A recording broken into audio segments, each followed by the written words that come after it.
अध्यक्ष महोदय, आप जे आजुक हमर सबक मुख्य अतिथि छथि, मुख्य वक्ता छथि, जे मनोविज्ञान के विद्यार्थी छथि, मनोविज्ञान के शिक्षक छथि और मानव मनोविज्ञान के समझमे निष्णात छथि। हम आग्रह करै छियनि डॉक्टर परवेज हसन जी से, मैथिल छथि, अपन दरभंगा के छथि, चाहे जे जोरदार करतल ध्वनि से इनका स्वागत हो।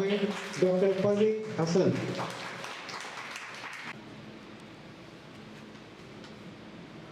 आदरणीय विनय कुमार झा साहब अध्यक्ष, डॉक्टर विद्यानंद झा पूर्व प्राचार्य दुमका, श्री प्रमोद कुमार झा पूर्व निदेशक दूरदर्शन, श्री जयंत कुमार झा मंचास्थ, उपस्थित सज्जन सभी सज्जन हमारे सादर प्रणाम।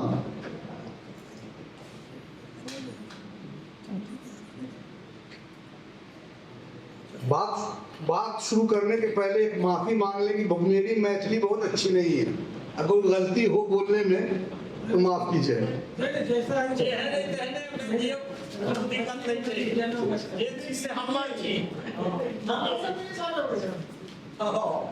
आज हम मिथिला के गरिमा आ पहचान पर कुछ बात रखत चाहिए, जेकर मूल आधार छथिन माता जानकी। माता जानकी केवल एक धार्मिक प्रतीक नहीं छथि, बल्कि त्याग, मर्यादा आ आत्मसम्मान के जीवन प्रतिमूर्ति छथि। उनकर जीवन हम सबके सिखावत छै, जो कठिन से कठिन परिस्थिति में से अपने आदर्श पर अटल किए रहे चाहिए। सामाजिक दृष्टि से देखल जाए तो जानकी नारी सम्मान, धैर्य, आसक्त के मार्ग पर चले के प्रेरणा दे छथिन। ओ अपन समाज में हर परिस्थिति के साहस आ संयम सा समान केलखिन। आज के समाज में जैत नारी सशक्तिकरण पर चर्चा हो जानकी के जीवन हम सभी के लिए एक आदर्श उदाहरण छे।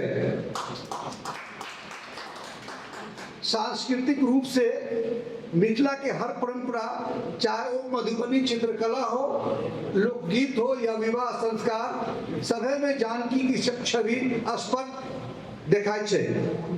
मिथिला के हर उत्सव में उनका स्मरण होइत छै, जो यही संस्कृति के सांस्कृतिक पहचान के मजबूत बनबैत छै।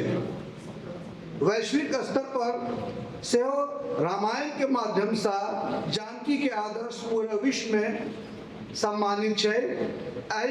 यहाँ मिथिला के गरिमा अंतरराष्ट्रीय स्तर पर स्थापित भेल छै।